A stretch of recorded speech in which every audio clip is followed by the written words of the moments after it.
आ रही है। तेहरान में ईरान के सर्वोच्च नेता अयातुल्लाह अली खामनेई के अंतिम दर्शन का कार्यक्रम फिर से कैंसिल कर दिया गया है। अली खामनेई का अंतिम संस्कार कब किया जाएगा, इसकी नई तारीख की घोषणा जल्द की जाएगी।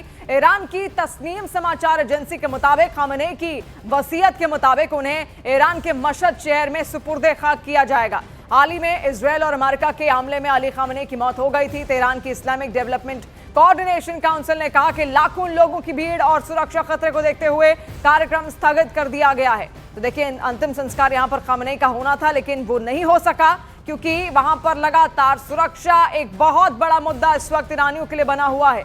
और देखिए, ऐसा बिल्कुल भी नहीं है कि अगर ये तमाम लोग इस अंतिम संस्कार में यहाँ पर इकट्ठा होंगे तो उसमें ईरान के कई बड़े कमांडर्स और अधिकारी भी शामिल हो सकते हैं, कई बड़े नेता भी यहाँ पर शामिल हो सकते हैं। तो ऐसे में इजरायल उसी एरिया को टारगेट दोबारा से कर सकता है। और देखिए, अली खामनेई के बेटे को ईरान का अगला सुप्रीम लीडर चुन लिया गया। अगर बात करें ईरान के सुप्रीम लीडर की पावर की, तो वो भी आप जान लीजिए, सुप्रीम लीडर विधायिका, न्यायपालिका, कार्यपालिका तीनों अंगों का सर्वोच्च नेता होता है। सुप्रीम लीडर को ईरान की इस्लामी क्रांति का प्रतीक माना जाता है।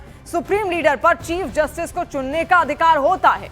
सैन्य कमांडर नियुक्त करने का अधिकार भी होता है। इसके अलावा देश के लिए रणनीति तय करने के साथ राष्ट्रपति तक को हटाने की ताकत सुप्रीम लीडर के पास होती है। और अब मुस्तफा खामनेई को ये चुनौती यहां पर उसका सामना करना है। अब आप ये भी समझिए, डोनाल्ड ट्रंप के एक बड़े फैसले ने युद्ध में तुर्की को किस तरीके से अब उतरने के लिए मजबूर कर दिया है। देखिए, ईरान को जिस रणनीति के साथ ट्रंप हराना चाहते हैं, अब उसमें तुर्की बहुत बड़ी रुकावट बन चुका है।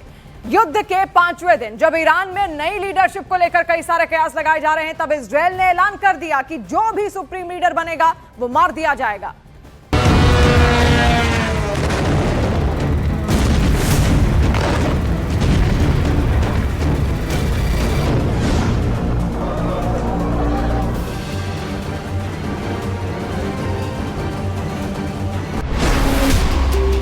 CIA का मिशन इम्पॉसिबल, कुर्द लड़ाकों को विद्रोह का टेंडर।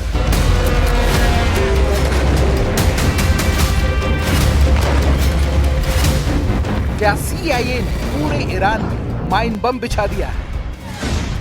ईरान में सबसे पहले विद्रोह का धमाका कहां हुआ? महाबाद से शुरुआत होगी, केरमान शाह में फटेगा या शाकेज में धमाका होगा?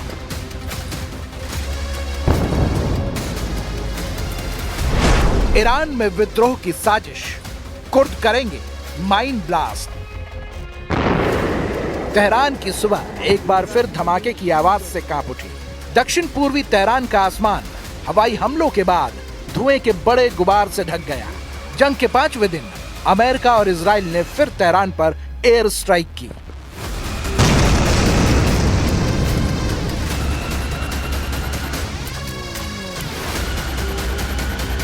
אנחנו נערכנו גם בהגנה היטב, אנחנו לא מופתעים משום אמל"ח חדש שמצוי בידי האיראנים, ואנחנו נמשיך לפעול ולהגן על אזרחי מדינת ישראל גם בהגנה וגם בהתקפה. तो क्या ये अमेरिका के ईरान के खिलाफ ट्रेलर भर है? क्या अंदर खाने कोई और बड़ी वॉर प्लॉटिंग चल रही है? क्या अमेरिका की खुफिया एजेंसी CIA ईरान में विद्रोह की चिंगारी भड़काने की साजिश रच चुकी है? रिपोर्ट्स के मुताबिक ईरान के खिलाफ चल रही जंग में अब नया मोर्चा खुल सकता है। बताया जा रहा है कि अमेरिका की खुफिया एजेंसी CIA ईरान के कुर्द लड़ाकों के साथ सीक्रेट मीटिंग कर रही है। योजना के मुताबिक ईरान इराक सीमा के पास मौजूद कुर्द मिलिशिया को हथियार और मदद देकर पश्चिमी ईरान में ईरानी सुरक्षा बलों पर हमले करवाए जाएं। मकसद ये है कि सीमा पर लड़ाई छेड़कर ईरान की सेना को उलझाया जाए और देश के अंदर सरकार के खिलाफ विद्रोह की आग भड़काई जाए। लेकिन सवाल ये है कि क्या वॉशिंगटन सिर्फ हवाई हमलों से ईरान को कमजोर करना चाहता है या फिर इसके पीछे कई मोर्चों वाली बड़ी रणनीति काम कर रही है? एक तरफ तेहरान पर लगातार एयर स्ट्राइक हो रही है, तो दूसरी तरफ ईरान की सीमाओं पर नए मोर्चे खोलने की तैयारी की चर्चा है। अगर खुद लड़ाके पश्चिमी ईरान में ईरानी सुरक्षा बलों को चुनौती देते हैं, तो तेहरान के लिए सबसे बड़ी मुश्किल बाहरी हमले नहीं, अंदर से उठने वाला विद्रोह बन सकता है। The people we had in mind are dead, so we had some in mind from that group that is is dead. And now we have another group. They may be dead also, based on reports. So I guess you have a third wave coming in. Pretty soon we're not going to know anybody. Mahabad 1946 में कभी कुर्दों ने अपनी सरकार बनाने की कोशिश की थी, तो क्या महाबाद फिर बनेगा कुर्द विद्रोह का केंद्र? केरमानशाह इराक की सीमा के पास रणनीतिक तौर पर बेहद अहम शहर है, तो क्या केरमानशाह बनेगा ईरान की नई जंग का मोर्चा? साकेज, जहां से कई बार सरकार विरोधी आंदोलन की आग उठ चुकी है, 2022 में बड़े विरोध प्रदर्शन का केंद्र बना, तो क्या साकीज से फिर उठेगा विद्रोह का तूफान? और यही वो खतरा है जिससे निपटने के लिए अब ईरान को दोहरी लड़ाई लड़नी पड़ सकती है।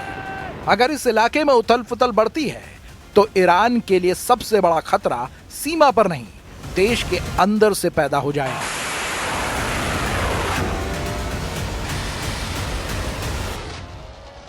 There will have to be a ground element, and I could see that there are various options how this could play out. There are ethnic insurgencies in the periphery of Iran. Iran is half Persian by population, by demographics. There are various ethnic minorities: Azeris, Kurds, the Baloch, the Kurdish and the Baluchi insurgencies are actually active even before and even without the January repercussions. कई expert मानते हैं कि Iran के खिलाफ America का war operation कई phase में चलेगा। हर फेज में वो एक एक कर बड़े खतरे को निपटाएंगे।